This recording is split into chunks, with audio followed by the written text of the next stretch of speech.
the discovery that there's nobody here is very often mistaken in contemporary Advaita for enlightenment. It's not enlightenment.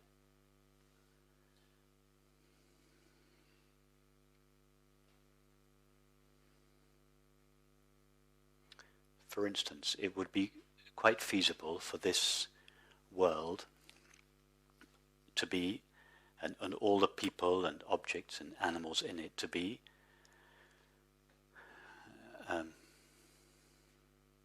self-contained system made out of stuff called matter, with each individual body being operated by stuff called mind, but just no single entity inside that mind directing what the body does.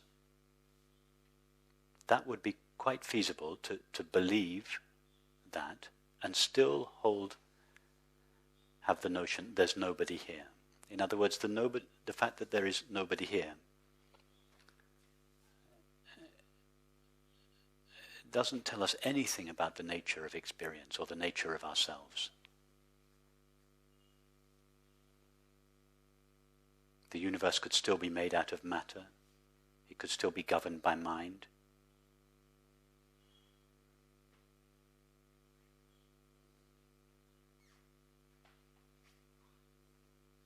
So it's very good that you're not satisfied with the discovery.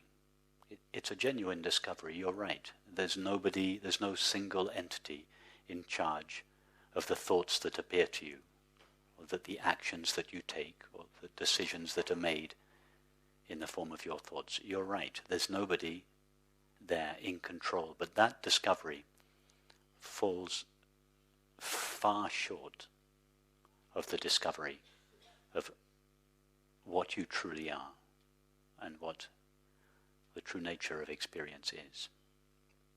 So it's good that this discovery, which is a genuine discovery, hasn't caused you to call off the search prematurely, as it does in so many cases on the non-dual, contemporary non-dual scene. So yes, you're right, these contemplations that we do into the nature of the body, and including our conversations where we explore our beliefs, make a much deeper exploration into the nature of experience. And if you want this sense of lack that you say you feel, if you really want to get to the bottom of that sense of lack, and to be free of the sense of lack, which means to be happy or at peace, then in almost all cases this deeper exploration is necessary. What tends to happen on the contemporary non-dual scene is there is a genuine glimpse. Oh yes, there's nobody here in control of my thoughts, my feelings, my actions, etc. That's a genuine realization. And there's, for a few weeks after that, there's some elation, because it's a wonderful discovery to make. It's a true discovery, and it brings with it a certain amount of energy. But after a while, our suffering returns, because the source of suffering has not been uprooted. We have had a glimpse, there's nobody here, but the deeper root of the separate self has not been fully exposed or uprooted. In other words, we haven't really discovered what we are. And for this reason, the suffering comes back. So then, the student is faced with a problem. I think I'm enlightened, there's nobody here, there's nothing to do, and yet I'm still suffering. So that's a bit of a contradiction.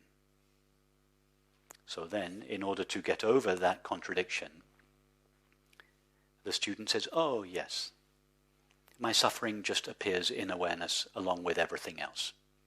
And awareness is totally allowing, totally accepting. It accepts the sound of the rain, the taste of the tea, and this feeling of suffering.